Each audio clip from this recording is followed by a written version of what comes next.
दोनों चैप्टर से minimum 9 class, maximum 12 class. मतलब नेक्स्ट 12 क्लास में आप कर सकते हो कि आपका ये बायोटेक्नोलॉजी क्लोज हो जाएगा। तो जस्ट आज इंट्रोडक्शन हम लोग देंगे, बायोटेक होता क्या है, और थोड़ा सा बात करेंगे। वैसे भी इंट्रोडक्शन, एक क्लास जो इंट्रोडक्शन है, रिलेशन तो है ही, लेकिन थोड़ा सा हट के है। तो आइए देखते हैं बायोटेक्नोलॉजी। हम लोग जो बात करेंगे बायोटेक।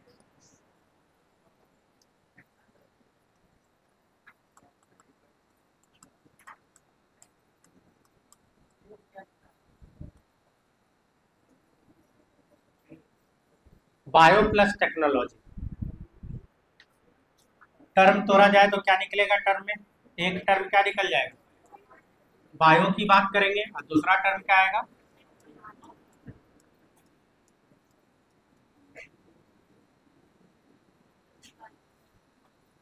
तो बायोटेक्नोलॉजी।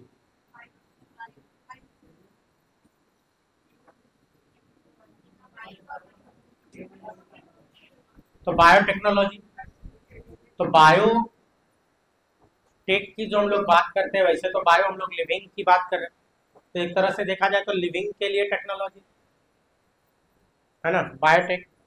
बायोटेक में जो हम लोग पढ़ेंगे, तो इसमें बोला जाता है जो भी बायोटेक्नोलॉजिस्ट होता है, प्लेइंग विथ जीन, वो किसके साथ खिलवाड़ करता है? जीन के साथ।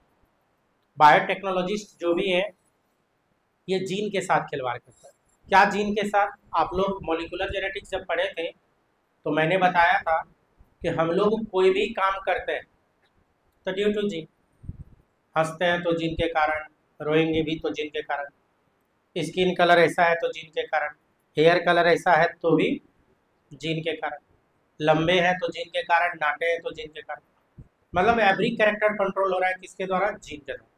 और जीन क्या है? तो डीएनए का टुकड़ा है? नहीं, डीएनए का वो टुकड़ा जो फंक्शनल काम करेगा। तो बायोटेक में हम लोग कहिए कि जो जेनेटिक्स में पढ़े उसी का एप्लीकेशन है। बायोटेक जो चैप्टर है, एप्लीकेशन। इसको बोला जाता है blending of various type of technology. Blend है, मिक्सचर है। बायोटेक में ढेर सारे टेक्नोलॉजी को मिला के बनाया गया, और इसलिए मिलाया गया है, बनाया गया है कि ह्यूमन वेलफेयर के लिए कुछ अच्छा कर पाए। जैसे एक सिंपल सा एग्जांपल लेके बात करते हैं, तब ज़्यादा आपको समझ में आएगा। आप लोग को पता है कि डायबिटीज़, डायबिटीज़ के केस में क्या होता है? इंसुलिन का जरूरत पड़ता है।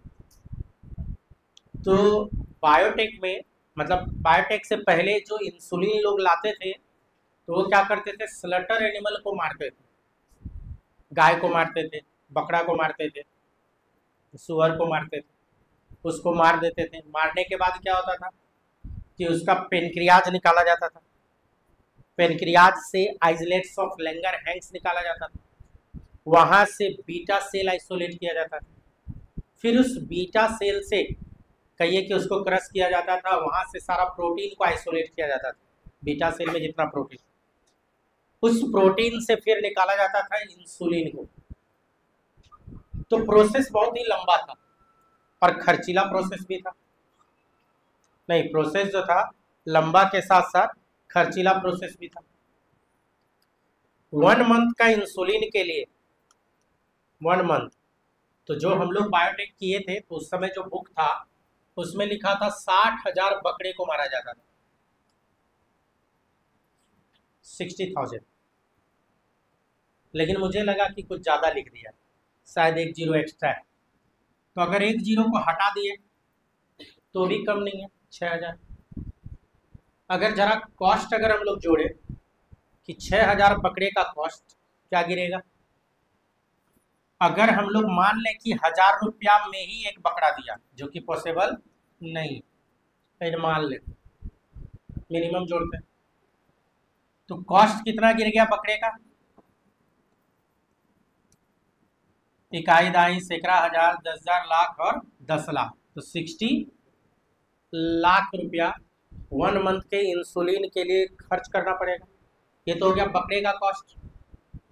अब उसको मारना, वहां से पेनक्रियाज आइसोलेट करना, वहां से आइसोलेट्स ऑफ लैंगरहैंस निकालना, फिर वहां से बीटा सेल आइसोलेट करना, फिर बीटा सेल का सारा प्रोटीन निकालना, उसके प्रोटीन में से इंसुलिन निकालना, प्यूरिफाई करना उसको, तो प्रोसेसिंग में भी खर्च आएगा। तो एक लमसम बात करें हम लोग तो 1 मंथ के इंसुलिन के लिए लगभग 1 CR 1 करोड़ का खर्च आ जाएगा। जब बायोटेक नहीं था तो सोचिए 1 करोड़ खर्च करना 1 मंथ में। शायद ही कोई बच्चा यहाँ बैठा है जो अपने बीमारी के लिए इलाज में 1 करोड़ रुपया पर मंथ उसके फैमिली वाले खर्च कर पाए। नहीं तो आप कहिए कि राजा महाराजा के लिए संभव था, नॉर्मल आदमी के लिए तो संभव है नहीं 1 करोड़ रुपया पर मंथ खर्च करें। अब क्या हुआ, यही इंसुलिन बायोटेक के मदद से आज की डेट में मार्केट में जाओगे तो लमसम 400 रुपया मिलेगा पर मंथ। जरा सोचिए, कहाँ 1 करोड़, कहाँ 400 रुपया। एक तरह से देखा जाए तो 1 करोड़ के सामने 400 रुपया निग्लेजेबल अमाउंट हो गया। नहीं, निग्लेजेबल है। अच्छे क्वालिटी का इंसुलिन लोगे तब 1500 से 2000 तक पड़ेगा आपको। अगर 2000 भी मान लें अच्छे क्वालिटी का, एक्चुअल में इंसुलिन 2 तरीके से आगे बताऊंगा बनाया जाता है, एक प्रोकैरियोट एक यूकैरियोट। यूकैरियोट वाला इंसुलिन लीजिएगा तो थोड़ा सा कॉस्ट भागता है, तो भी 1 करोड़ के सामने 2000 भी निग्लेजेबल अमाउंट में चला जाएगा। ये लगभग हर एक लोग खर्च कर सकता है अपने इलाज के लिए, लेकिन ये पॉसिबल नहीं था। यही आया डिफरेंस बायोटेक। तो ये बायोटेक के हेल्प से संभव हो पाए। एक तो कॉस्ट कटिंग हो गया बहुत ज़्यादा, प्रोडक्शन बहुत ज़्यादा हो गया। पहले 60-60 हज़ार पकड़ा या 6000 पकड़े कोई मारेगा तो जान 6000 गया। यहाँ किसी का जान भी नहीं मार रहा है, नहीं तो बहुत का डिफरेंस आ गया। यही काम तो करता है बायोटेक, मतलब ह्यूमन वेलफेयर के लिए काम करता है। जैसे एक दूसरा एग्जांपल लेते हैं, अमरूद जो है, अमरूद नॉर्मल जो देसला अमरूद होता है, एक अमरूद का वेट 50 ग्राम से 100 ग्राम मैक्सिमम। 100 ग्राम का अमरूद है तो समझिए बहुत ज़्यादा बड़ा होगा, देसी वाला। लेकिन बायोटेक के मदद से हम लोग क्या किए कि आज के डेट में ऐसा ऐसा अमरूद आता है जो 1 kg का एक अमरूद है, 1 kg का अमरूद आने लगा। नहीं तो सोचो प्रोडक्शन कितना ज़्यादा बढ़ गया। आप लोग नाम सुने होगा ग्रीन रिवॉल्यूशन ये सब का, नहीं प्रोडक्शन बढ़ा दिया। बायोटेक क्या करता है कि प्रोडक्शन बढ़ा देता है। जैसे एक प्लांट में अगर मान लो कि 200 अमरूद आता था 100 ग्राम वाला, वही एक प्लांट में 50 ही अमरूद आया लेकिन 1 kg का आया, तो कौन सा ज़्यादा हो गया? ये बहुत ज़्यादा प्रोडक्शन बढ़ गया। नहीं, यहाँ 50 किलो और यहाँ 100 ग्राम वाला 200, तो यहाँ 20 किलो का कहानी हो जाएगा। तो कहने का मतलब प्रोडक्शन बढ़ा दिया, क्वालिटी बढ़ा दिया। जैसे आप लोग नाम सुने होइएगा iron rich rice, vitamin A rich rice, जिसको गोल्डन राइस के नाम से भी हम लोग जानते हैं। चावल में, राइस में आयरन नहीं था, आयरन वाला जीन डाल दिया। चावल में विटामिन ए नहीं था, जरूरत पड़ने पे विटामिन ए डाल दिया। डिजाइनर क्रॉप बना दिया। आप लोग मार्केट में जो टमाटर देखते हो, अभी के टाइम में जो टमाटर आता है वो फ्लेवर सावर आता है, फ्लेवर सावर। उस टमाटर को बिना फ्रीज के खेत से तोड़िए और बिना फ्रीज के आप रख दो, उसका लाइफ कम से कम महीनों भर है, 1 आध महीना पकने के बाद भी रह लेगा बिना फ्रीज का, फ्लेवर सावर जो आता। और जो पहले आता था देसला टमाटर, एक बार पक गया तो मैक्सिमम 7 डेज, 7 दिन के अंदर वो गल जाता था, सड़ जाता था। तो क्या हो गया कि उसमें बर्बादी ज़्यादा हो जाता था, एक ही बार प्रोडक्शन हो गया, सब पक गया। अब या तो खाइए, नहीं तो बेचिए, नहीं तो फेंकिए। अभी के टाइम में क्या है कि फ्रीज में रख दो तो 2-2 महीना चल जा रहा है। तो बायोटेक के हेल्प से ये हुआ। तो बायोटेक की जो बात करें ये सब जगह है, चाहे वो हमारा टेक्सटाइल इंडस्ट्री है वहाँ भी यूज होता है, कपड़े में, अच्छे अच्छे क्वालिटी का सिल्क का प्रोडक्शन किया, सिल्क का जो प्रोडक्शन कम था उसका प्रोडक्शन को बढ़ा दिया, नहीं उसमें प्रोटीन कंटेंट और बढ़ा दिया, धागा में चमक और ला दिया, कॉटन का प्रोडक्शन बढ़ा दिया। तो टेक्सटाइल इंडस्ट्री में भी इसका जबरदस्त यूज हुआ। फार्मास्यूटिकल में तो इंसुलिन वाला एग्जांपल बताया, सिर्फ इंसुलिन ही नहीं है, ढेरों है। ग्रोथ हार्मोन का फॉर्मेशन किया, मिल्क प्रोडक्शन के लिए हार्मोन सब बनाया, जो कि ह्यूमन वेलफेयर के लिए बहुत ही लाभदायक है, बहुत ही जरूरी। फूड इंडस्ट्री में यूज होता है, गेहूं का प्रोडक्शन बढ़ा दिया, चावल का प्रोडक्शन बढ़ा दिया। अगर आप लोग 11th क्लास में पढ़े हैं तो चावल का जो अभी प्लांट है, राइस प्लांट, अभी के टाइम में C4 प्लांट है, पहले आता था C3 प्लांट, C3 को C4 में कन्वर्ट किया, प्रोडक्शन बढ़ गया। गन्ना का केतारी का जो है एक, पहले का प्लांट का हाइट छोटा होता था और पतला होता था, आज के टाइम में ऐसा ऐसा गन्ना आ गया है कि जो बांस के साइज का होता है, अब मोटा भी उतना ही होता है, तो ज्यादा रस आने लगा। तो एवरीवेयर आप देखोगे तो ढेर जगह है जहां बायोटेक का हम लोग आज के डेट में क्या कर रहे हैं, यूज कर रहे हैं। तो ये ब्रॉड एरिया है साइंस का, बायोटेक्नोलॉजी की जो बात करते हैं तो ये ब्रॉड एरिया साइंस का है, जो जिसमें मल्टीपल डिसिप्लिनरी को डिजाइन किया जाता है, किसके लिए, तो ह्यूमन वेलफेयर के लिए हम लोग यूज कर रहे हैं। बायोटेक में जो ज्यादातर काम है तो माइक्रोब्स पे लोग काम करते हैं।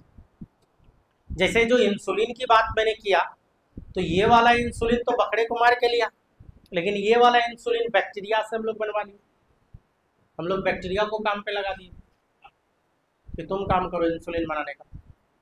सोचिए जरा, बैक्टीरिया को इंसुलिन का कोई जरूरत नहीं है, लेकिन हमारे लिए बैक्टीरिया क्या कर रहा है, इंसुलिन बना रहा है। तो बायोटेक का जो काम करेंगे हम लोग, तो ज्यादातर माइक्रोब्स पे ही काम होता है। इसमें सबसे बड़ा प्रॉब्लम आ रहा था काम करने में, मेंटेनेंस ऑफ स्टेराइल कंडीशन, सबसे बड़ा प्रॉब्लम आ रहा था बायोटेक में। जैसे मान लीजिए कोई बैक्टीरिया को अगर आप ग्रो कीजिएगा, यहाँ पे बताता हूँ, कोई बैक्टीरिया को ग्रो करवाना है तो कैसे ग्रो करवाते हैं हम लोग लैब में, तो एक पेट्री प्लेट लेते हैं, इसमें खाना पीना दे देते हैं, और सपोज कीजिए इंसुलिन बनाने वाला बैक्टीरिया को हम यहाँ ग्रो करवा रहे हैं, वैसा बैक्टीरिया जो इंसुलिन देगा, ऐसा मान लीजिए कि यहाँ पे जो मैंने खाना पीना दिया है, इंसुलिन वाले बैक्टीरिया के लिए 1 मंथ का खाना पीना दिया, ठीक। लेकिन अगर स्टेराइल कंडीशन मेंटेन नहीं है तो हो सकता है यहाँ कोई थर्ड टाइप का बैक्टीरिया ग्रो कर गया हो। ढेरों बैक्टीरिया अलग अलग तरह का ग्रो कर जाते हैं। अब खाना तो ये भी खाएगा, तो मेरे दिमाग में क्या था, 1 महीने का इंसुलिन का हमको प्रोडक्शन कराना था, मालूम चला ये खाना 10 ही दिन में खत्म हो गया, तो कॉस्ट हमारा क्या होगा, प्रोडक्शन कॉस्ट भाग जाएगा। अब 10-10 दिन पे उतना खाना देना होगा जितना 1 महीने में दे रहे थे, तो कॉस्ट भी भाग गया। जबकि हम लोग कॉस्ट का इसमें खासा ध्यान रखते हैं, जो चीज हम लोगों के रेंज में नहीं था उसको रेंज में लाना है, जितना सस्ता हो जाए, जितना अच्छा क्वालिटी हो, जितना नोबल प्रोडक्ट मिले उतना बढ़िया हो, तो कॉस्ट का भी ध्यान रखा जाता है। तो एक तो प्रॉब्लम ये आता है दूसरा ये भी तो संभव है, ये इंसुलिन बना के दे रहा था और ये सब ऐसा एंजाइम निकाल रहा था कि इंसुलिन को काट दे रहा था, तो मालूम चलेगा हम प्रोडक्शन करा रहे हैं, दूसरा आके उसको काट दे रहा है। मालूम चला हम प्रोडक्शन करा रहे हैं, दूसरा उस इंसुलिन का कुछ और यूज कर ले रहा है। तो हम लोगों को ऐसा कंडीशन चाहिए जिसमें इसको ग्रो किए तो केवल यही ग्रो करे, ये ग्रो न। तो सबसे बड़ा प्रॉब्लम यहाँ पे यही है प्रॉब्लम इसलिए आया था कि माइक्रोब्स के बारे में बोला जाता है कॉस्मोपॉलिटन होता है, बैक्टीरिया इस सब के बारे में बोला जाता है कॉस्मोपॉलिटन, एवरीवेयर, सब जगह। इवन स्नान करने के बाद भी मैंने आप लोग को बार बार बताया कि साबुन लगा के रगड़ रगड़ के नहा लो तो भी 10,000 टाइप्स ऑफ बैक्टीरिया हमारे बॉडी पे मौजूद है, 10,000 टाइप। एक टाइप की बात करें तो उसका बेटा बेटी नाती पोता सब होगा, पूरा खानदान के साथ होगा। तो ढेर सारा बैक्टीरिया हमारे बॉडी पे ग्रो कर रहा है एवरीवेयर। आप लोग जो डिटॉल सेवलॉन इस सब में देखते हो 99.99% जो बच्चे के दिमाग में भी आ रहा था तो ऐड कर देते हैं। तो उसमें ध्यान से देखिएगा क्या वो लिखता है, 99.99% क्या टाइप्स ऑफ जर्म को मारता है। अब है यहाँ पे लाखों और उसमें 99 को मारिए दिया तो क्या हो गया। एक्चुअल में हम लोगों ने एक्सपेरिमेंट किया, जो मार्केट में डिटॉल सेवलॉन ये सब आता है, हैंड वॉश अच्छे से किए, 2-3 बार किए, करने के बाद भी हमारे हैंड पे इतना बैक्टीरिया था कि काउंट नहीं कर पाए, काउंट ही नहीं कर पाए। जब उस बैक्टीरिया को हम लोग हैंड से लिए, बैक्टीरिया को आइसोलेट किए और काउंटिंग करने बैठे तो काउंट करना मुश्किल हो गया वॉश करने के बाद। जरा सोचिए वॉश न करते तो क्या हाल रहता। जैसे अगर बिना हैंड वॉश किए हम लोग खाना वाना खाते तो क्या हाल होता, तो और भी ज़्यादा बैक्टीरिया। तो सबसे पहला चीज़ हम लोग इसमें यही देखेंगे आज के क्लास में, हम लोग यही बात करेंगे। ये जो बायोटेक्नोलॉजी है, जो कि है तो बहुत बेहतरीन टेक्नोलॉजी, और क्या है कि इसमें स्टरलाइजेशन कंडीशन मेंटेन कैसे करें बायोटेक में। तो आज के क्लास में पूरा फोकस हमारा यही रहेगा, मेंटेनेंस ऑफ स्टराइल कंडीशन की कैसे किया जाए, है ना, कैसे किया जाए। और मैंने क्या बोला कि ढेर सारा टेक्नोलॉजी का ब्लेंडिंग है, और क्या बताया कि बायोटेक में काम हम लोग कहाँ करते हैं, जीन पे। तो जरा सोचिए, जो सेल जैसे यूकैरियोटिक सेल हम लोग है, हैंड को रब कर रहे हैं, यहाँ हजारों सेल गिर रहा है, जो एक भी सेल दिख नहीं रहा है। उस सेल का न्यूक्लियस क्या खाक दिखेगा? और जब न्यूक्लियस भी नहीं दिख रहा है तो क्रोमोजोम नहीं दिखेगा, जब क्रोमोजोम नहीं दिख रहा है तो जीन डीएनए नहीं दिखेगा, जब डीएनए नहीं दिख रहा है तो जीन नहीं दिखेगा। बायोटेक का जो भी काम होता है ना, जस्ट लाइक अंधेरे में तीर मारने बराबर होता है। दिखेगा नहीं लेकिन फिर भी काम होगा, तो बिना टेक्नोलॉजी के हो नहीं सकता है। यहीं पे तो आता है टेक्नोलॉजी। जैसे मैं एक फिगर से समझाता हूँ आपको, तब पता चलेगा आपको कि टेक्नोलॉजी का कहाँ कहाँ जरूरत आपको पड़ेगा। जैसे इंसुलिन वाला जो था, इसी को हम ले लेते हैं। मान लीजिए, देखो काम कैसे होता है बायोटेक में, एक ई कोलाई बैक्टीरिया ले लो, नहीं एक भी ले सकते हैं, ज्यादा भी ले सकते हैं, हम फिलहाल एक लिए हुए।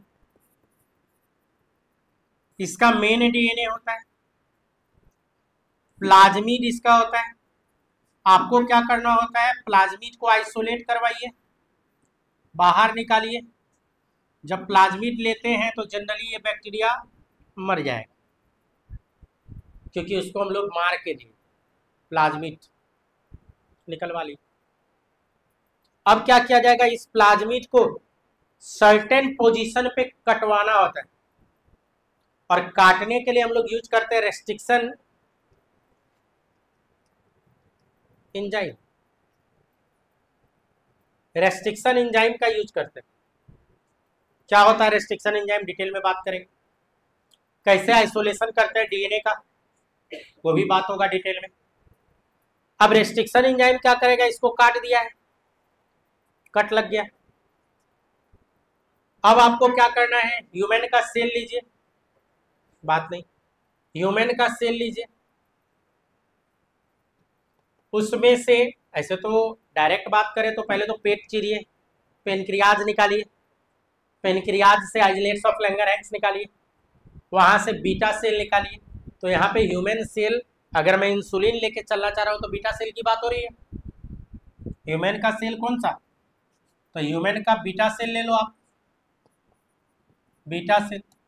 अब सेल में से क्या करना होगा, न्यूक्लियस निकालना होगा, न्यूक्लियस में से क्रोमोजोम निकालना होगा, क्रोमोजोम से डीएनए आपको निकालना होगा। तो मान लीजिए हम डीएनए निकाल लें, तो आपको पता है कि ह्यूमन का कोई भी सेल है तो 46 क्रोमोजोम, तो 46 डीएनए आएगा। ऐसा ऐसा ढेरों डीएनए आएगा, ढेरों डीएनए आएगा, 46 डीएनए आएगा।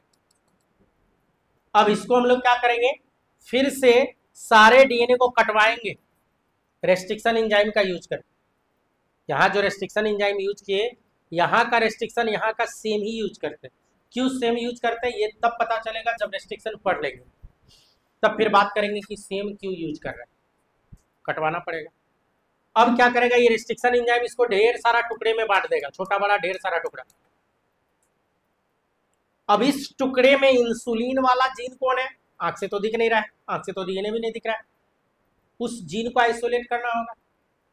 उसके लिए फिर यहाँ एक प्रोसेस होता है जीन आइसोलेशन के लिए, हम लोग इलेक्ट्रोफोरेसिस,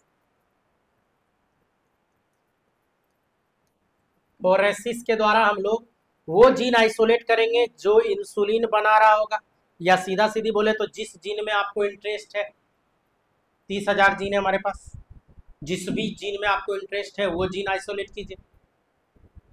आइसोलेट करने के बाद अगला स्टेप में क्या करना होगा, इस जीन को लाके यहाँ पे जुड़वाना भी पड़ेगा आपको, तो लाइगेशन करवाइए। ठीक, तो इसको हम लोग क्या बोल रहे थे, प्लाज्मिड। ये जो यहाँ पे है ये क्या है, ये प्लाज्मिड है, और नीचे में जो है तो प्लाज्मिड ही, लेकिन ह्यूमन जीन कंटेनिंग प्लाज्मिड है, साथ में बैक्टीरिया का भी जीन है, इसीलिए इस प्लाज्मिड का नाम देता है recombinant, recombinant plasmid, recombinant plasmid हो गया। अब ये प्लाज्मिड है तो बोले तो डीएनए है, और डीएनए सेल के बाहर हो, डीएनए या आरएनए तो किसी काम का नहीं, सेल के बाहर किसी काम का, सेल के अंदर डालना पड़ेगा। अब कौन सेल के अंदर डाले सर, तो वैसे सेल के अंदर जिसके पास अपना प्लाज्मिड होता है, तो मान लीजिए इकोलाई से निकाले तो इकोलाई ही ले लेते हैं, तो आपको क्या करना होगा, अदर बैक्टीरिया इकोलाई का लेना होगा, अदर इकोलाई, क्योंकि ये तो मर गया है लेकिन इसका भाई भतीजा कोई तो जिंदा होगा, तो इकोलाई बैक्टीरिया लीजिए, उसमें इसको आपको डालना है। लेकिन डालने से पहले क्या, इसका मेन डीएनए है, इसमें भी अपना प्लाज्मिड हो सकता है हो, अगर है इसका अपना तो इसके प्लाज्मिड को आप मरवा दीजिए, कटवा दीजिए अंदर में, और देन इसको इंसर्ट कराइए, ये रिकम्बिनेंट का इंसर्शन। अब अगर इसके अंदर चला गया, अब आपको क्या करना है, अब अंदर गया कि नहीं गया, तो यहाँ पे एक मेथड आता है सिलेक्शन मेथड, तब यहाँ पे फिर आपको सिलेक्शन मेथड लगाना होगा, टेक्नोलॉजी लगाना होगा, टेक्नोलॉजी लगा के उसको सेलेक्ट करना होगा, और सेलेक्ट करने के बाद मान लीजिए ये सेलेक्ट होके ये मेरे पास आया, अब इसको खाना पीना देना है आपको, तो आपको ये भी पता करना होगा कि ये बैक्टीरिया को पसंद क्या है, क्या चीज पसंद कर रहा है, किस टेम्परेचर पे ग्रो करेगा, कार्बन कितना लेगा, नाइट्रोजन कितना लेगा, ऑक्सीजन सप्लाई देना है कि नहीं देना है, मतलब इस बैक्टीरिया का अच्छा खासा ख्याल रखना पड़ेगा आपका, है ना। वो सब रखते हुए ये मीडिया बनाना पड़ेगा, खाना पीना वही देना पड़ेगा जो इसका पसंदीदा है, ताकि पसंदीदा भोजन खा के ये क्या करेगा, रिप्रोडक्शन फास्ट करेगा, तेज करेगा, फेवरेबल कंडीशन आएगा, और रिप्रोडक्शन तेज करेगा तो मेरा भी प्रोडक्शन तेज बनेगा, कम टाइम में ज़्यादा प्रोडक्शन बनेगा। अब इसको क्या करना होगा, ये बैक्टीरिया को जब खाना पीना आप डाल दिए तो इस बैक्टीरिया को ला के इसमें डाल दीजिए, ये तो इसमें क्या है, हम लोगों वाला जीन कंटेनिंग है। यहाँ पे अगर गौर से देखें तो ये क्या है, ये प्लाज्मिड इंसर्ट हो गया, ये वाला प्लाज्मिड, ये प्लाज्मिड यहाँ आ चुका है, और एक बार आ गया इसका मतलब इसमें भी आ गया। जब जब ये प्लाज्मिड 1 से 2 होगा, 2 से 4, 8, 16, 32, 64, तो ये मेरे डीएनए का भी रेप्लिकेशन कराएगा। आपको पता है कि रेप्लिकेशन में आइडेंटिकल कॉपी ही बनता है, तो मेरे जीन का आइडेंटिकल कॉपी बनाता जाएगा। एक तो नंबर भी बढ़ाता गया, और प्लस क्या है कि इंसुलिन बना के हो सकता है या तो अंदर रख ले या नहीं तो बाहर निकाल दे। नहीं, मीडिया में क्या देंगे, जो इसको पसंद है। तो क्या पसंद है, नॉर्मल जो यूजफुल चीज़ सब होता है, जैसे कार्बन कंटेंट, नाइट्रोजन कंटेंट, नहीं कार्बन कितना चाहिए, नाइट्रोजन कितना चाहिए, जो भी चीज़ इसको पसंद है वो सब मीडिया में डालना पड़ेगा। उसमें मीडिया याद कीजिए, आप लोग को मैं इस तरह का एक एक्सपेरिमेंट बताया था जेनेटिक्स में, याद आ रहा है कुछ, N14 N15 वाला एक्सपेरिमेंट, तो मीडिया में जो दीजिएगा वही खाएगा। तो वो सब पढ़ाया हुआ आप लोग का, मैंने पहले भी बताया था कि हम लोग बायोटेक में हम लोग को ज़्यादा टाइम नहीं लगता, इसलिए कि जेनेटिक्स में हम बहुत बात निकाल लेते हैं बायोटेक से रिलेटेड, है ना। अब देखो यहाँ ये ग्रो करेगा, तो अब जब ग्रो करेगा तो और इंसुलिन ये अगर बना के बाहर भेज दे मीडिया में, तब तो फार बेटर, बैक्टीरिया को मारना भी नहीं पड़ा कि बना बना के बाहर भेज दिया। और यही इंसुलिन जो इसमें आएगा, हम लोग यहाँ आइसोलेशन करेंगे, प्यूरिफिकेशन करेंगे, इसी का मार्केटिंग करेंगे, अमिताभ बच्चन को लाएंगे नहीं और दिखाएंगे कि सुई लेने पे तंदुरुस्त हो गए, इंसुलिन का सुई लेने पे डायबिटीज खत्म हो गया, साथ में सूर्या राय को भी लाना पड़ेगा, बताया कि हाँ मेरे ससुर जी ठीक हो गए थे। तो कहने का मतलब प्रचार किया जाएगा, मार्केटिंग किया जाएगा और तब इसको बेचा जाएगा। और जो कंपनी इसको करेगी अरबों खरबों का मुनाफा कमाएगी। नहीं, अभी जो आप लोग देखे कोरोना वायरस के केस में जो वैक्सीनेशन बना, बायोटेक्नोलॉजी के हेल्प से ही बना था, तुरंत फास्ट वैक्सीन बनाया, और जो बनवाया था वो अभी खरबपति बन गया है, खरबपति बन गया है ना। उसमें तो बहुत बड़ा बड़ा घोटाला भी है जो दिखेगा नहीं। उसमें क्या हुआ, जो कंपनी बनाया तो सरकार उससे खरीद ली, अब सरकार उससे खरीदी 5 रुपया में, अब और वो हल्ला की कि हम फ्री में इस देश को दिए, इंडिया में इतना फ्री, सब फ्री इंजेक्शन लगा ना, उस वो 100 करे मतलब दिखाएगी कि 100 रुपया में बेचे, हम खरीदी 5 बेची 100, तो 95 रुपये का डेफिसिट गया ना, तो फायदा आया ना। वो कहाँ गया होगा, पैकेट में, किसी ना किसी का तो पैकेट में गया। तो खेला यही सब ना होता है। खैर वो सब अलग बात है, हम लोग बायोटेक पे कंसंट्रेट करते हैं। तो यहाँ पे क्या हो गया कि अगर बना के बाहर भेज दे तो अच्छी बात है। तो यहाँ पे जो है स्टेप सब जो दिख रहा है, इवन इसके बाद भी स्टेप है, आइसोलेशन, प्यूरिफिकेशन, मार्केटिंग, नहीं तो ये सब जो जाएगा, ये सारा स्टेप किसके अंतर्गत है, बायोटेक्नोलॉजी के अंतर्गत हम लोग को पढ़ना रहता है। हर एक स्टेप को पढ़ना है हम लोग। यहाँ तो बस मैंने एक फिगर आपको बना के दिया, ये फिगर तकरीबन डेली आएगा, यही फिगर का तो एक्सप्लेनेशन है। आप लोग को जो बायोटेक पढ़ना है, तो मैंने जैसा कि बोला अप्रॉक्स 12 क्लास में खत्म हो जाएगा आपका बायोटेक्नोलॉजी। तो सोचिए कितना शॉर्ट पढ़ना है। और मेरा स्पेशलाइजेशन है बायोटेक्नोलॉजी, 5 साल तो हम बायोटेक ही पढ़े हैं, मेरा ग्रेजुएशन पीजी सब बायोटेक।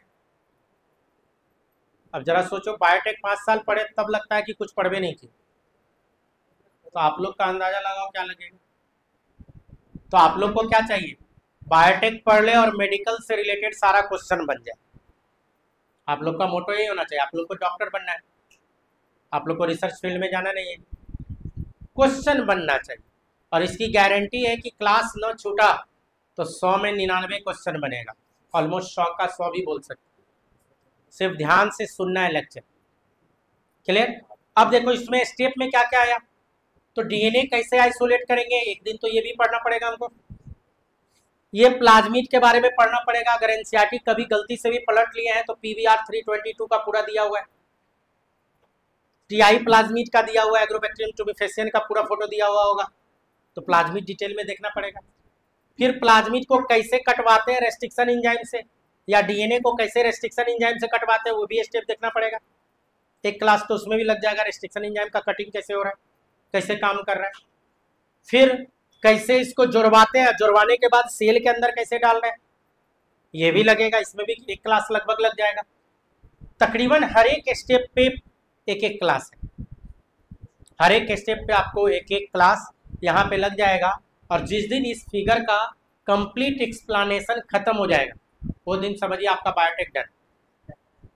मतलब फिगर एक ही है, बायोटेक का कोई भी क्वेश्चन आए अगर 12 स्टैंडर्ड में आता है लिखने के लिए, तो ये यूनिवर्सल फिगर है, ये पहले फिगर बना लो।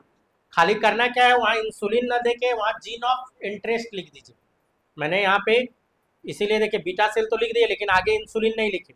तो ह्यूमन का सेल या ह्यूमन ही क्यों, प्लांट सेल भी तो हो सकता है, तो आप सीधा लिख लो क्या, सेल है। तो ये एक यूनिवर्सल फिगर आ गया। बायोटेक का कोई भी सब्जेक्टिव क्वेश्चन लिखना हो, पहले ये फिगर बनाओ, उसके बाद जिस स्टेप के बारे में उसने बात किया एक्सप्लेन करो। अगर वो बोल रहा है कि डीएनए आइसोलेशन पे बात करना है तो लिखेंगे यहाँ पे डीएनए का कैसे आइसोलेशन होता है, यहाँ चाहे यहाँ ये वाला स्टेप लेंगे, यहाँ जीन आइसोलेशन कैसे होता है तो ये वाला स्टेप लेंगे, रेस्ट्रिक्शन एंजाइम वर्क कैसे करता है ये वाला स्टेप लेके आगे बढ़ेंगे, कैसे रिकम्बिनेंट प्लाज्मिड बनाते हैं ये वाला स्टेप लिया जाएगा, कैसे उस रिकम्बिनेंट को सेल के अंदर डालें ऐसे इसमें डालेंगे, कैसे उसको ग्रो करवाते हैं हम लोग यहाँ डालेंगे। ये लेबोरेटरी स्केल तक है। इसके बाद एक आएगा आपको लार्ज स्केल प्रोडक्शन, जिसमें बायोरिएक्टर पढ़ना है आपको, नहीं तो इसके बाद का ही है बायोरिएक्टर पे प्रोडक्शन कैसे करेंगे, आइसोलेशन कैसे करेंगे, प्यूरिफिकेशन कैसे करेंगे, मार्केटिंग कैसे करेंगे। तो ये यूनिवर्सल फिगर है बायोटेक्नोलॉजी का। तो जब भी बायोटेक में सब्जेक्टिव क्वेश्चन आए तब तो आपको क्या करना है, ये फिगर बना के ही डील करना है। और जिसको डायरेक्ट मेडिकल का करना है तो टेंशन नहीं लेना है, हर एक स्टेप इतना डिटेल में आएगा कि आपका क्वेश्चन ही बन जाए।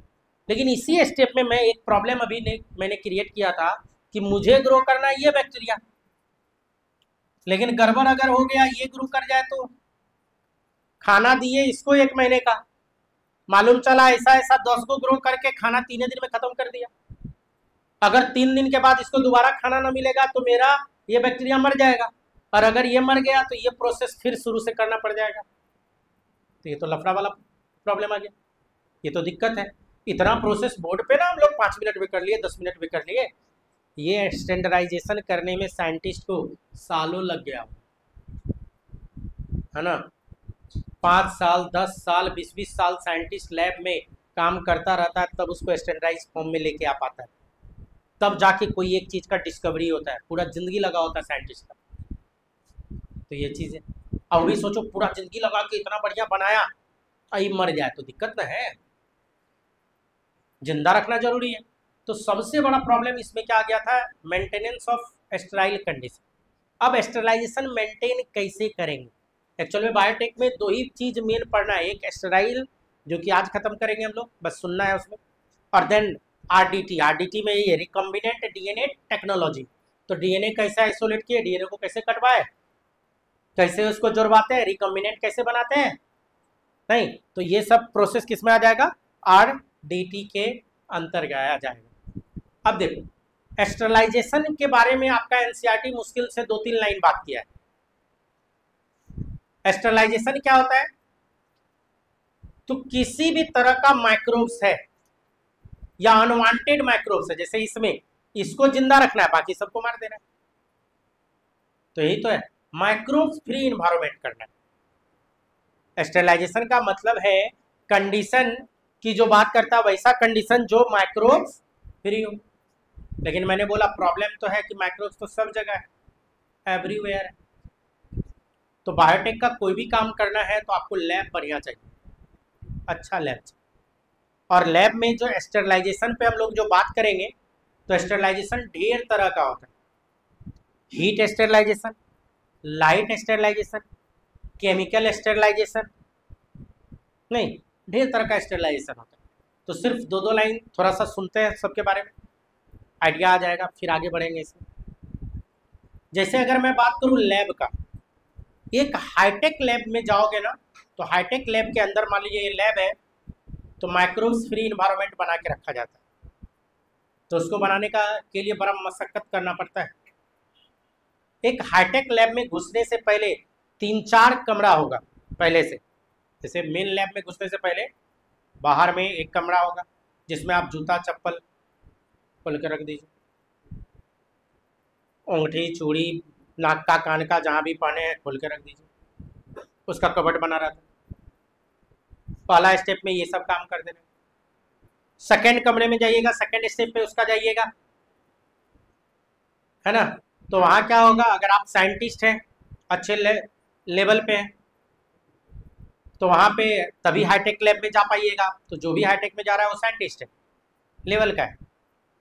तो क्या होगा कि अपने बॉडी का A to Z कपड़ा उतार के रख दीजिए, और वहीं पे एक दूसरा कपड़ा आपके नाप का सब कुछ वहाँ रखा हुआ रहेगा, वो पहन लीजिए लैब का। देन क्या, फिर अगले स्टेप में जाइएगा तो लैब सूट पहना देगा पूरा, बॉडी का एक पार्ट भी बाहर नहीं होना चाहिए अगर पैथोजन पे काम हो रहा है तो। पैथोजन पे, जैसे कोरोना वायरस पे काम कर रहा था, तो वही ना, लैब से ही लीकेज तो था। कोरोना क्या था, गलती से लीक कर गया था। कोरोना कोई फैलाया तो नहीं था, वो लीकेज है ना। तो पूरा बॉडी ढका रहता है, उसके बाद जाओगे ना तो उसमें बना रहता है स्टेज, उस पर जाके खड़े हो जाइए आप हाथ फैला के, सारा मशीन काम करेगा, पूरा आएगा, पूरा केमिकल से आपको नहला देगा, फुल नहला देगा, पोछ पाछ भी कर देगा, बस आप खड़े रहिए, सब काम करेगा। और जब भी लैब में घुसना होता है ना, हर एक लैब में डबल डोर सिस्टम होता है, दो दो डोर होता है। डबल डोर सिस्टम क्या होता है, जैसे मान लीजिए एक डोर उधर है, एक डोर इधर है हम लोग का, अगर ये डोर खुला हुआ है तो वो डोर अपने आप क्लोज, वो नहीं खुलेगा, एक साथ दोनों डोर नहीं खुलेगा। और अगर ये खुला हुआ है तो वो क्लोज, तो इसको बोलता है डबल डोर सिस्टम। उससे फायदा क्या होता है, जैसे मान लीजिए इधर से डोर में हम घुसे, वो डोर क्लोज, वहां पे एक एयर प्रेशर आएगा और आपके बॉडी में जितना भी डस्ट है या एयर खींच के बाहर फेंक देगा, और तब वो डोर खोलिए तो उस समय क्या होगा, ये डोर बंद। हाईटेक लैब में घुसोगे तो डबल डोर सिस्टम सब आपको मिल जाएगा। जैसे आजकल डबल डोर सिस्टम बहुत सारा सुपरमार्केट सब में भी लगा के रखा, डबल डोर नहीं मतलब वो एयर खींचने वाला। जैसे आप सेंट्रल मॉल और बिग बाजार सब जाइए, बोर्डिंग रोड सब का, तो वहाँ पे जैसे गेट पे घुसोगे तो लगेगा जैसे एक तूफान टाइप का हवा आया और आपके बॉडी से हवा को फेंक रहा है पीछे की ओर, फील किया ये। तो वो क्या किया, आपके बॉडी से अगर कोई माइक्रोब्स अंदर घुसने की कोशिश करेगा तो फेंक देगा बाहर, घुसने नहीं देगा जल्दी। तो नॉर्मल लोग ऐसे ही लगा लिया, लेकिन वो सब चीज़ लैब का, लैब में अब क्या है कि लैब में, मेन लैब में घुसने से पहले इतना काम करना पड़ेगा आपको।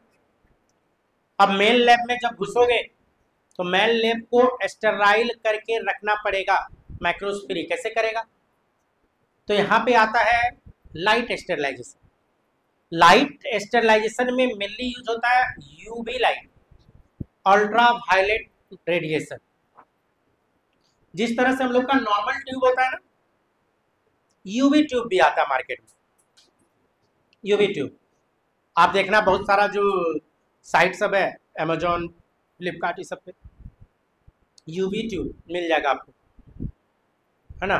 अगर मैं मान लीजिए यूवी ट्यूब यहाँ लगा दूँ, लेकिन ध्यान क्या रखना है, यूवी लाइट प्रोकैरियोट को 15 से 20 मिनट में मार देता है, म्यूटेशन काउज कर देता है। यूवी लाइट क्या करता है, थायमिन डाइमर बना देता है। जैसे उसका जो डीएनए है, इसमें दो गो थायमिन अगल बगल है तो आपस में ही बाइंड करवा देगा, म्यूटेशन काउज करवा देता है और मरवा देता है ना, यूवी लाइट। लेकिन म्यूटेशन यूवी हम लोग में भी काउज करवा सकता है, हम लोग को भी मरवा सकता है, तो हम लोग को भी यूवी से बचना है। तो लैब में घुसने से पहले लाइट जला दो, अप्रॉक्स 15 से 20 मिनट पहले। इवन हॉस्पिटल, आप लोग जब डॉक्टर बनिएगा तो हॉस्पिटल को भी स्टेराइल करना रहता है, तो वहाँ भी यूवी लाइट लगा के लगता है। यूवी लाइट क्या है, ये जो लाइट आया तो एयर में जितना भी माइक्रोब्स है, जितने पे यूवी पड़ा वो सब मरा। लैब में घुसने से पहले यूवी लैंप बंद करना होता है, लैब के बाहर ही सिंबल लगा रहता है, यूवी लाइट का सिंबल और स्विच बाहर ही रहे। अगर आपको लैब में घुसना है, मेन लैब में, तो बंद कर दीजिए उसको, तो अब वहाँ घुसिए। जैसे वो बंद कीजिएगा, नॉर्मल लाइट अपने जल जाएगा, उसमें सिस्टम ऐसा लगा के रखेगा, तो जल गया सारा नॉर्मल, यूवी बंद, तो एयर फ्री हो गया माइक्रोब्स। तो इसको बोलता है लाइट स्टेरलाइजेशन। लाइट के द्वारा हम लोग क्या किए, स्टेरलाइजेशन। किसको, एयर को कर दिए, एयर को कर दिए। मान लीजिए वाल पे जहाँ भी बैक्टीरिया था, नहीं, वहाँ यूवी लाइट पड़ गया तो स्टेराइल हो गया। अब क्या है कि जहाँ काम करना है, जैसे सपोज कीजिए इस तरह का बेंच पे हमको बैठ के काम करना है, बेंच पे बहुत माइक्रोब्स है, अब इसको कैसे स्टेराइल करेंगे, तो उसको स्टेराइल करने के लिए क्या यूज करेगा, केमिकल स्टेरलाइजेशन में तब हम लोग आते हैं। केमिकल स्टेरलाइजेशन में यूज जो मेनली होता है, केमिकल वाले में अल्कोहल यूज होता है। 70% इथाइल अल्कोहल यूज करते हैं हम लोग, 70% इथाइल अल्कोहल, याद रखना percentage, 70% ethyl alcohol best microbes को मारता है। क्योंकि सर 100 लेंगे तो और मारेगा, तो नहीं, वो स्टैंडर्डाइज किया हुआ है। जैसे 10% था तो कम मारा, 20 पे थोड़ा और मारा, बढ़ते गया तो देखा 70% पे सबसे ज़्यादा मारा, 80% किया अल्कोहल, कम मारा। क्यों कम मारा, इथाइल अल्कोहल कैसे मारता है माइक्रोब्स को? तो माइक्रोब्स के प्रोटीन को कोगुलेट करवा देता है, और जो कोगुलेशन रिएक्शन है उसमें वाटर भी चाहिए, तो 30% वाटर और 70% अल्कोहल, ये लैब में यूज होता है। काम करने से पहले आपको हैंड को भी पूरा अल्कोहल से ही, हम लोग क्या करते थे, हम लोग लैब में जाते थे, अल्कोहल वहाँ पे डब्बा में रहता था, लिए जैसे कैसे तेल लेते हैं, पूरे हैंड को यहाँ तक स्टेराइल किया। प्लस क्या है, रुई लेते, अल्कोहल को डाल के पूरा सरफेस पोछा लगाइए, हम लोग अपने भाषा में बोलते थे पोछा लगाना, नहीं लैब में थे, जैसे सीनियर पूछते थे कहाँ जा रहा है, तो जा रहा है पोछा लगाने, तो हम लोग समझ जाते थे क्या पोछा लगाना है। जहाँ आपको वर्किंग प्लेस है उसको माइक्रोब्स फ्री करना है, तो वहाँ अल्कोहल से साफ किया जाता है। अब क्या है, लैब में यूज होने वाला बहुत सारा इंस्ट्रूमेंट है, बीकर है, ग्लास रॉड है, स्टायरर है, ढेर सारा चीज यूज होता है, वो सबको भी स्टेराइल करना है। अब उसको कैसे करेंगे, तो उसके लिए मॉइस्ट हीट स्टेरिलाइजेशन किया जाता है। हीट स्टेरिलाइजेशन में दो भाग होता है, एक मॉइस्ट हीट, एक dry heat. Moist heat sterilisation में आउटोक्लेव करवाना पड़ेगा। आउटोक्लेव क्या होता है, आउटोक्लेव जरा सा उस पर बात करते हैं। आउटोक्लेव की जब भी बात करेगा ना, आउटोक्लेव का जब भी क्वेश्चन आपको बनाना है तो कुकर को याद करो, कुकर जो घर में हम लोग का होता है, जो प्रिंसिपल कुकर में लगता है सेम ऑटोक्लेव में लगता है, सेम डिट्टो।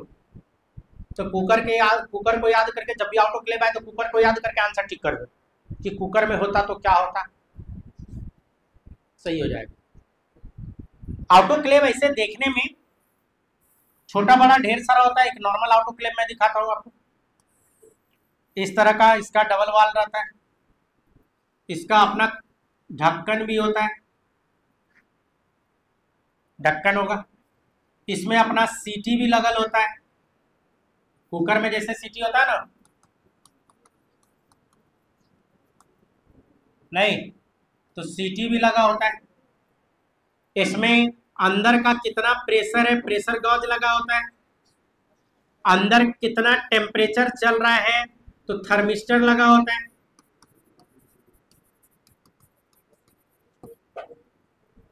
ये सब लगा रहा है। प्लस क्या है, इस ऑटोक्लेव में यहाँ पे जाली लगा होता है, जाली। ऑटोक्लेव को यूज करने से पहले इसमें नीचे पानी डालना पड़ेगा आपको, ऊपर से डाल देता ढक्कन खोल के, पानी डाल दो। अब इसी पानी में, नहीं ठंडा के दिन में जो हम लोग गर्म करते हैं इमर्सन रॉड टाइप का, तो हीट करने के लिए, वाटर को हीट करने के लिए रॉड लगा रहता है। यही रॉड फिर मेन लाइन से जाके लगा रहता है।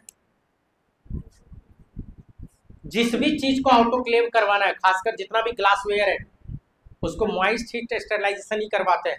अब उसको यहाँ पे डाल दीजिए, नहीं बीकर है तो उसको डाल दीजिए, फ्लास्क है, कॉनिकल फ्लास्क सब है तो उसको डाल दीजिए, आप ग्लास रॉड है तो उसको डाल दीजिए। जो भी सामान आपको चाहिए लैब में जिसका आप यूज कीजिएगा वो सब कुछ में डाल दीजिए। डालने के बाद ढक्कन अच्छे से टाइट कीजिए, ढक्कन अच्छे से, ध्यान से सुनिए, बायोटेक का सब क्वेश्चन सिर्फ सुनने से बनेगा। इसीलिए मैं लिखता हूँ, सुना ज्यादा रहा, लेकिन क्या है कि आपका कंसंट्रेशन बहुत बच्चे का इधर उधर हो रहा है, क्वेश्चन छूटेगा, ऑटोक्लेव पे आएगा, बनेगा ही नहीं, बाद में याद ही नहीं आएगा क्या बताया जैसे। अब क्या होगा, ये हीट होगा, जब पैक कर दिए पूरा तो हीट होगा तो क्या बनेगा, वेपर बनेगा कि नहीं, वेपर बनने लगेगा। शुरू में सीटी खोल दिया जाता है, क्यों खोला, बायोटेक में ये भी ध्यान रखना होता है कि बिना मतलब किसी को नहीं मारना है। अब इसमें जो बैक्टीरिया हमको फ्री करना है, क्या कि ये सब बैक्टीरिया फ्री करवाना है। अब इसमें बैक्टीरिया है, हमको पता है, एवरीवेयर रहता है, तो पहले सीटी खोल दो, थोड़ी देर खोल दो, जब प्रेशर बनने लगेगा ना तो देखिएगा इधर से वेपर आने लगेगा, बैक्टीरिया को भागने का मौका देते, भाई निकल ले, बिना मतलब का नहीं मारेंगे तुमको। थोड़ा देर खोल के रखिए, थोड़ा जब लगे कि वेपर निकलने लगा, जब लग जाए कि निकल लिया होगा तब इसको लॉक कर दें। चाहे अब नहीं निकला तो थेथर टाइप का है, तो मारेंगे उसको, क्या कि हमको तो फ्री चाहिए। अब मारेंगे उसको। अब क्या है कि जब इसको हीट कीजिएगा ना, तो आपको पता होगा वाटर का जो टेम्परेचर होता है वो 100 डिग्री सेंटीग्रेड, और जो वेपर का टेम्परेचर होता है 100 से ऊपर रहता है। यही रीजन है कि आप एक उंगली पानी खौलाओ और एक उंगली डालो और डिप करके निकाल लो, उतना नहीं जलेगा जितना फुला हुआ रोटी रहे, रोटी फुलल में उंगली घुसा के निकाल दीजिए, उतना ही देर में रोटी वाला जलन ज्यादा होगा, वो क्या कर देगा, पानी वाला नहीं। क्यों? क्योंकि इसका टेम्परेचर 121 डिग्री सेंटीग्रेड पे पहुंच जाएगा और वाटर का टेम्परेचर कितना था, 100 डिग्री सेंटीग्रेड ही रहेगा। तो 121 डिग्री टेम्परेचर, प्रेशर भी बढ़ेगा अंदर का, कुकर में जैसे प्रेशर बढ़ता है, तो प्रेशर कितना होना चाहिए यहाँ का, तो ये प्रेशर होना चाहिए 15 LB पर इंच या स्क्वायर इंच। ऑटोक्लेव का प्रेशर आपको याद रखना है और टेम्परेचर भी याद रखना है। इस टेम्परेचर इस प्रेशर पे हाफ एन आवर इसको छोड़ दीजिए। क्योंकि सर सीटी क्या दिया, सीटी इसलिए दिया कि अगर इससे ज्यादा एक्सेस प्रेशर बनेगा तो उसको निकाल दे, नहीं तो फट जाएगा ना, इसीलिए दी। थर्मिस्टर क्यों दिया, अंदर का कितना टेम्परेचर चल रहा है वो आपको बाहर में ही बता देगा, उंगली डालने का जरूरत नहीं है, बाहर ही बता देगा 121 पे आ गया। और जब 121 पे आ जाए तो कम से कम 20 से 30 मिनट तक इसको छोड़ दीजिए एज इट इज। ऐसा माना जाता है कि 121 डिग्री सेंटीग्रेड 121 और 15 LB पर स्क्वायर इंच जो इसका अंदर का प्रेशर है, इतना में जितना भी माइक्रोब्स है सब मर जाएगा। तो आउटोक्लेव जो हम लोग किए ये मॉइस्ट हीट स्टेरिलाइजेशन, लेकिन क्या है आउटोक्लेव जो मशीन होता है ना, ये छोटा भी मिलता है और बड़ा भी मिलता है। इवन ये कमरा जितना बड़ा बड़ा आउटोक्लेव मिलता है, बड़ा बड़ा हॉस्पिटल में चले जाइए आप, PMC चले जाइए, NMC चले जाइए, कमरे जितना बड़ा आउटोक्लेव। अब इतना बड़ा आउटोक्लेव को हैंडल करने में टाइम भी लगेगा, इतना बड़ा आउटोक्लेव अगर हैंडल करना होगा तो कम से कम 10 घंटा 12 घंटा आउटोक्लेव में लग जाएगा। हम लोग लैब में लगभग ये जो मेरा ये साइज दिख रहा है, इतना बड़ा आउटोक्लेव पे हम लोग काम किए, इतना बड़ा। तो इस पे जो काम करते थे तो इस पे करने में 3-4 घंटा हम लोग को लग जाता था, 3-4 घंटा तक आउटोक्लेव है। अब मान लीजिए कि मेरा ग्लास रॉड गलती से छूट गया था, नहीं किया ऑटोक्लेव, अब फिर 4 घंटा डालो तो मालूम चलेगा, फिर दूसरे दिन आज करेंगे तो अगले दिन फिर एक्सपेरिमेंट चला जाएगा। तब हम लोग क्या करते थे पता है, कुकर का यूज हम लोग करते थे, कुकर का यूज। जब छोटा मोटा 1-2 को करना रहता था कुकर से करते थे। क्या करते थे, सेम प्रिंसिपल है कुकर का, तो कुकर लेते थे, गैस पे चढ़ा देते थे, ऐसी में एगो दाल बनाने वाला जाली जो आता है, बॉयज लोग जानता होगा सर, इस तरह का जाली, नीचे दाल और ऊपर भात, और नीचे पानी डाल देते थे और इसको गैस पे चढ़ा देते थे, है ना। अब कुकर है तो ये ढक्कन लगा दिए, इसका हैंडल है, सीटी उटी अपना लगा हुआ है इसमें, है ना कुकर। अब फिर इधर क्या होगा, आप कोई भी चीज जैसे ग्लास रड भूल गए थे तो ग्लास रड इसमें डाल दीजिए। तो कुकर में करते थे ना, ऐसे कुकर में नहीं करना है, लेकिन क्या है कि टाइम बचाने के चक्कर में हम लोग क्या करते थे, कुकड़े का यूज कर लेते थे। वो कुकरो रखा रहता है लैब में, सब लोग जानता है कि एक आध को चीज अगर मिस्टेक से भूल गया हो तो फटाक से हो जाएगा। कुकर में करोगे तो आपको आधा घंटा तो यहाँ ऐसे रखना ही पड़ेगा, हीट भी जल्दी हो जाएगा, वेपर भी तेजी में बन जाएगा, और तकरीबन यही काम हो जाता है। करना ये है, लेकिन अगर बहुत शॉर्टकट में एक आध 2 चीज छूट गया हो तो आप इसको कुकर में भी दे के कर सकते हो। इसका मतलब कुकर में जो चावल दाल बनता है वो स्टेराइल होके निकलता है, घर में जो खाना बनता है नहीं, घर में जो खाना बनता है, अगर मान लो कभी ऐसा हो कि आपका सुबह का खाना शाम में खाना पड़ जाए, दाल है सुबह बनाए थे ढेर बन गया था, शाम में खाना, डायरेक्ट मत खाइए, क्या कीजिए कुकर में देखिए 1 सीटी मार दो, और गलती से उसमें माइक्रोब्स गलती से क्या ग्रो तो किया ही होगा, जो आपका पेट खराब करता तो वो पेट खराब नहीं होगा, तबीयत खराब नहीं होगा, तब आप खा सकते, है ना। कहे कि कुकर में जो भी खाना बन के आएगा वो है, समझ लीजिए स्टेराइल कंडीशन में आएगा। तो घर में कुकर ऑलमोस्ट अवेलेबल है। अगर छोटा मोटा कोई चीज को स्टेराइल बनाना है, आपको लग रहा है कि बहुत बैक्टीरिया है, तो इस तरह से काम कर लेंगे हम लोग इसको, सारा बैक्टीरिया डन। तो इसको बोलता है मॉइस्ट हीट स्टेरिलाइजेशन, तो इसी को बोलता है आउटोक्लेव। और आउटोक्लेव क्या होता है, क्लियर हो गया। अब सोचो कि आउटोक्लेव की है, आउटोक्लेव करने में 4 घंटा 5 घंटा का टाइम लग जाएगा आपको। अब हम लोग क्या करते थे, आउटोक्लेव करने के बाद और ज्यादा सिक्योरिटी बढ़ाने के लिए हम लोग क्या करते थे, ये जितना ग्लासवेयर निकलता था ना, एक होता हॉट एयर ओवन,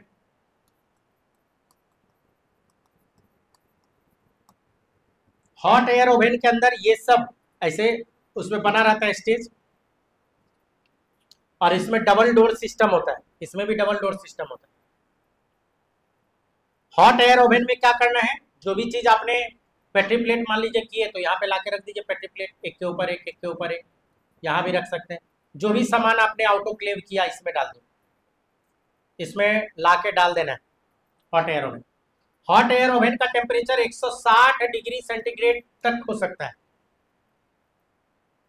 ओवरनाइट हम लोग क्या करते थे, इससे निकाले इसमें डाल दिए, जो इसमें मरा मरा, अगर गलती से कोई बच गया था, रात भर रहेगा 160 डिग्री सेंटीग्रेड पे, तो नानी दादी सब याद आ जाएगी, यहाँ बैक्टीरिया का कहानी खत्म हो जाएगा, पूरा राख हो जाएगा जल के,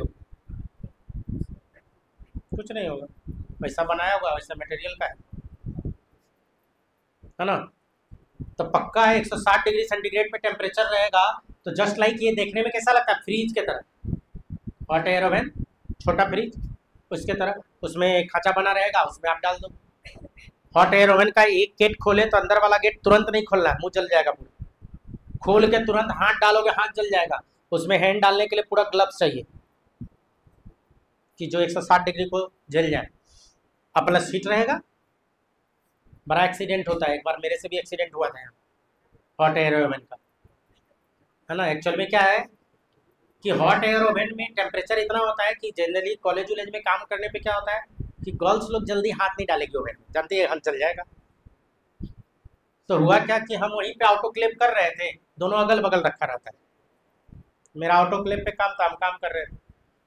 एक बैचमेट आई तो ऐसे ही बोली कि केसरी जरा सा निकालना था, हॉट एयर ओवन से निकाल दोगे, हम बोले निकाल देते। तो होता क्या है, ग्लव्स जो है, ग्लव्स चाहिए, सेफ्टी है इसका ग्लव्स, लेकिन प्रॉब्लम क्या होता है, मान लीजिए हम एगो निकाले, हम अपने लैब में चले गए और वो ला के ग्लव्स रखना था यहाँ, नहीं रखे, अब कितना ढूंढते फिरोगे। अगर थोड़ा सा बड़ा लैब है तो पता नहीं चलेगा कौन लैब में है, तो हम लोग हाथे से कपड़ा से पकड़ पकड़ के निकाल लेते। तो वहाँ पे हम बोले ठीक है ट्रे लाओ, निकाल देते हैं। हम वहीं पे खड़े थे, वहाँ मेरा काम चल रहा था, खड़े तो वहीं पे हम ट्रे मंगवाए, वो लेके आ गए ट्रे, हम भी वैसे कपड़ा से निकाल निकाल के डाल दिए, एक के ऊपर एक, एक के ऊपर 10 को लगभग पेट्री प्लेट चौक दी, पकड़े हुए थे। प्लेट निकाल ही रहे थे कि भ्राम से आवाज किया एकदम कस के, हम उछल के उधर चले गए, वो उछल के उधर, और उधर से मेरे एचओडी राउंड पे थे, उनको सुनाई दे दिया कि कुछ गड़बड़ हुआ है लैब में, भागे दौड़े आए, कुछ एक्सीडेंट हुआ है। बहुत बड़ा एक्सीडेंट हो सकता था, कहा कि बहुत ज़्यादा हीट था ना, अब कांच का ग्लास, कांच प्लस हीट, है ना। आए तो पूरा डांट दिए, कौन निकाल रहा था, तो निकाल तो हम रहे थे सामने में खड़े। आहू क्या बोलती है, सर मने मन तो बोले बाद में तुमको देखते। अब वहाँ क्या प्रोफेसर डांट रहे, बस यही जानिए कि मारे नहीं, बाकी सब कर्म करवा दिए, रुला दिए, sorry sir sorry sir sorry sir, कहा कि प्रोफेसर से आप पंगा नहीं ले सकते, ठीक ना, कोई भी टेक्निकल कॉलेज में पंगा नहीं ले सकते। अभी जो बच्चा आया था, अभी पटना के बारे में बता रहा था, पटना एम्स, और एक दो जगह का बताया कि एमबीबीएस में बंदा था, अब प्रोफेसर से पंगा हो गया, लास्ट में सुसाइड कर लिया, पास ही होने नहीं देगा, इतना टॉर्चर प्रोफेसर करेगा कि आप कहीं के नहीं रहो। तो वहाँ प्रोफेसर से पंगा नहीं लेने का, मूड़ी झुका के बड़ी डांटे। अब मने मन गुस्सा आ रहा था, काम तो मेरा था नहीं, सामने वो बोलते कि हम निकाल रहे थे, मेरा तो काम ऑटोक्लेव पे चला, लेकिन वहां हम ये नहीं बोल सकते थे सर को कि सर हम नहीं निकाल रहे थे, हम तो ऑटोक्लेव पे बोले तो गए, चुपचाप सुन ली। अब बाद में वो देखी कि बहुत ज्यादा हो गया तो माफ कर दो, चल रहा गलती हो गया। प्रॉब्लम कहाँ हुआ था, हॉट एयर ओवन से जो निकाल के रखते हैं ना, तो उसके लिए ट्रे अलग आता है, नॉर्मल ट्रे नहीं आता है। इसने क्या किया, लैब में दोनों ट्रे रखा रहता है कि नॉर्मल कोई सामान ले जाना है तो वो कम कॉस्ट का आता है, और हॉट एयर ओवन का उतना डिग्री सेंटीग्रेड झेलना, तो उसके लिए अलग ट्रे आता है। वो नॉर्मल ट्रे लेके आई, हम भी ध्यान नहीं दिए, हम सोचे वही ट्रे होगा हॉट एयर ओवन का, हम नॉर्मल ट्रे में उठा उठा के रख दिए। बस क्या हुआ, नीचे से गल के भ्राम से सब एक के ऊपर एक था, गिरा, पूरा कांच बिखर गया, पूरा साफ सफाई एकदम। हाँ समझ ही रहे कितना है वो तो किसी को गरा नहीं और जले नहीं, नहीं तो उसमें जलता भी बहुत बुरा है। खैर, तो ये हॉट एयर ओवन क्या करेगा, पूरे बैक्टीरिया माइक्रोब्स को खत्म करेगा। लेकिन इसके बावजूद भी, इतना करने के बावजूद भी इन्फेक्शन हो जाता है, तब कैसे करेंगे, तो जो मेन लेब होता है ना, वहां एक इंस्ट्रूमेंट होता है जिसका नाम है लेमिनर एयर फ्लो चैम्बर। आजकल उसी का एडवांस फॉर्म आया, बायोसेप्टिक चैम्बर, दिखाऊंगा तब समझ में आएगा। बायोसेप्टिक चैम्बर मैं दिखाता हूं कैसा दिखता है।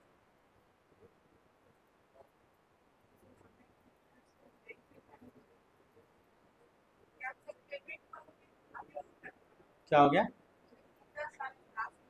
नहीं ऐसा नहीं, तो सब सरकारी खाता में जाता है अब फोड़ दीजिएगा बार बार तो सब लोग देखता है ना कि एक्सीडेंट होना और जान के फोड़ने में अंतर आता है बच्चा, एकदम लग जाएगा।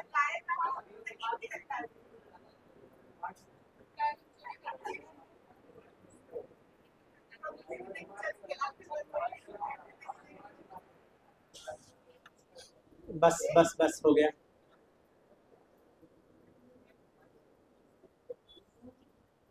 कहाँ चला गया,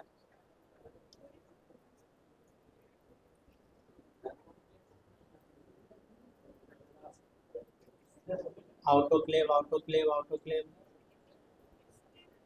लेमिनर एयर फ्लो चैम्बर।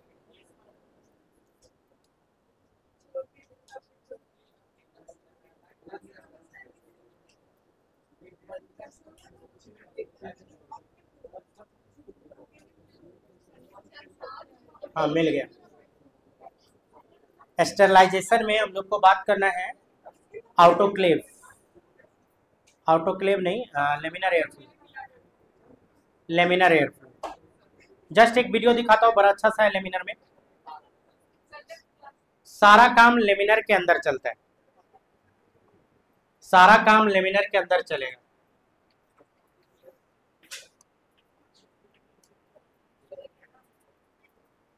सामने में जो ये दिख रहा है यही लेमिनर एयर फ्लो चैम्बर है। इस चैम्बर का खास बात है, एक तो स्टेराइल किया रहता है और पोछा हम लोग यहीं पे मारते हैं, बोले तो वही अल्कोहल से पोछते यही, स्टेनलेस स्टील का बना होता है।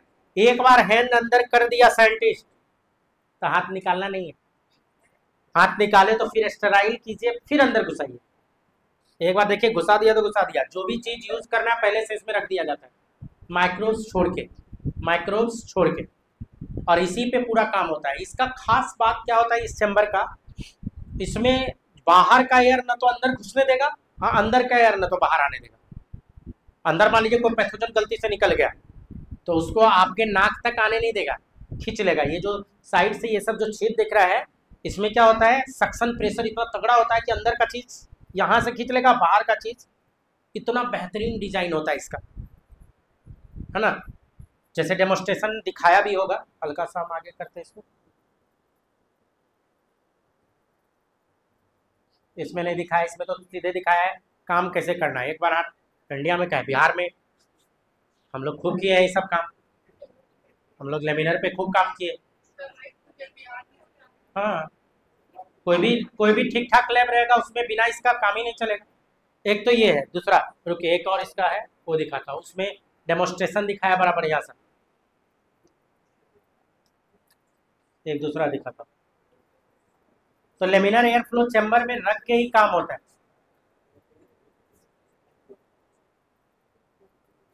तो ये माइक्रोब्स फ्री कर देता है, लेकिन उसके बावजूद भी यहाँ पे देखो हम दिखा रहे हैं, देखो ये दिखा रहा है, ये जो धुआं निकल रहा है, डेमोस्ट्रेशन इसका है कि बाहर ना आने देगा और अंदर वाले को बाहर जाने नहीं देगा। इतना बेहतरीन। यहाँ पे बैठ के आप बोल नहीं सकते, मास्क उस सब लगा रहता है, आपको बात करना भी मना रहता है, फालतू का आपको बात नहीं करना है। देखो अंदर रखा, सारा सक्शन कर रहा है, नहीं अंदर के एयर को बाहर नहीं, बाहर के अंदर को एयर नहीं आने देगा। तो ये लेमिनर एयर फ्लो चैम्बर का ये क्या होता है, सक्शन प्रेशर इतना तगड़ा होता है। दूसरा क्या होता है, लेमिनर का जो बैक साइड है उसमें हेपा फिल्टर लगा होता है। हेपा फिल्टर, हेपा फिल्टर क्या है, हेपा फिल्टर बैक्टीरिया और वायरस को भी अंदर आने नहीं देगा। लेमिनर क्यों नाम पड़ा इसका, शुरू का जो इसका आया था प्रोटोटाइप लेमिनर था। लेमिनर का मतलब होता है constant air flow, constant air flow होता रहता है ना, कांस्टेंट एयर फ्लो। देखो बाहर रखा तो ये अंदर नहीं घुसने दे रहा है, यहीं पे खींच ले रहा है, नहीं। तो लेमिनर का मतलब होता है एक समान प्रेशर में एयर फ्लो होता रहेगा, लेमिनर एयर फ्लो चैम्बर इसी का नाम है। इसी का जो एडवांस फॉर्म जो ये अभी दिखा रहा है बायोसेप्टिक चैम्बर, इसी के अंदर काम होता है। इतना होने के बावजूद भी इन्फेक्शन होने का चांसेस बहुत रहता है। ये तो जस्ट एक धुआं से दिखा रहा है कि एयर अंदर का बाहर, बाहर का अंदर नहीं है ना। और चीज देखो यहीं पे काम होता है, तो इसी में क्या रहता है, आपको स्प्रिट लैंप या गैस लैंप रखना होगा। इतना करने के बाद उसको जलाइएगा तो इसका फ्लेम साइज इतना आएगा, और जो भी काम करना है इतना यहाँ पे करना है। मतलब आपको किसी बोतल का ढक्कन खोलना है तो यहीं पे रख के खोलना है। कितना बार तो नीचे से हाथ जल जाता था हम लोग। माइक्रो पिपेट पे काम करना है, यहीं पे काम करना है, इसी में ये एरिया माना जाता है बैक्टीरिया फ्री, मैक्रोज फ्री होगा। तो ये इसका यूज किया जाता है स्टरलाइजेशन में। तो लाइट स्टरलाइजेशन में क्या बताया, UV ray, moist heat sterilisation, heat sterilisation में मॉइस्ट हीट, जिसमें क्या बताया autoclave, dry heat, dry heat में क्या बताया hot oven, hot air oven, है ना। और क्या बच गया, केमिकल स्टरलाइजेशन में वही अल्कोहल। अगर प्लांट पे कोई काम कर रहे हैं, प्लांट पे, तो सारा काम इसी के अंदर होना है। अगर प्लांट पे काम कर रहे हैं तो प्लांट का जो एक्स प्लांट होता है, जो कट पार्ट है, उसको हम लोग सोडियम हाइपोक्लोराइड में भी वॉश करते हैं। सोडियम हाइपोक्लोराइड भी यूज होता है, तो केमिकल में वो भी आएगा। अगर वो न मिले तो कम से कम डिटॉल सेवलॉन मिले, लेकिन ज़्यादा अच्छा है सोडियम हाइपोक्लोराइड पे काम करते हैं। इस तरीके से स्टरलाइज कंडीशन मेंटेन करना होता है, तब जाके काम हो पाता है। इतना करने के बाद भी इन्फेक्शन हो जाता है। हम लोग इतना करते थे, उसके बाद भी देखते थे कभी ना कभी इन्फेक्शन हो जाता है, दिक्कत है। तो बायोटेक का जो भी बात करेंगे ना, आज तो मैं आपको सिर्फ बताया स्टरलाइजेशन कैसे करेंगे, माइक्रोब्स फ्री कैसे करेंगे, तो ये चीज हर एक जगह लगेगा, हर एक स्टेप में आपको आएगा। ये जो बताया ये आपका हर एक स्टेप में आएगा। मतलब बायोटेक का कोई भी क्लास होगा तो आप जान जाइए कि सारा स्टरलाइजेशन मेंटेन करने के बाद ही वो चीज स्टार्ट हुआ है। तो अब रोज रोज इसको पढ़ाया नहीं जाएगा, एक दिन आज बता दिया, क्लियर है। अब जो इसके बाद जो दूसरा पार्ट हम लोग को इसमें बात करना है, रिकॉम्बिनेंट डीएनए टेक्नोलॉजी, तो उस पर फिर हम लोग डिटेल में बात करेंगे। आज यहीं तक, यहां तक में कोई डाउट है तो बोलो।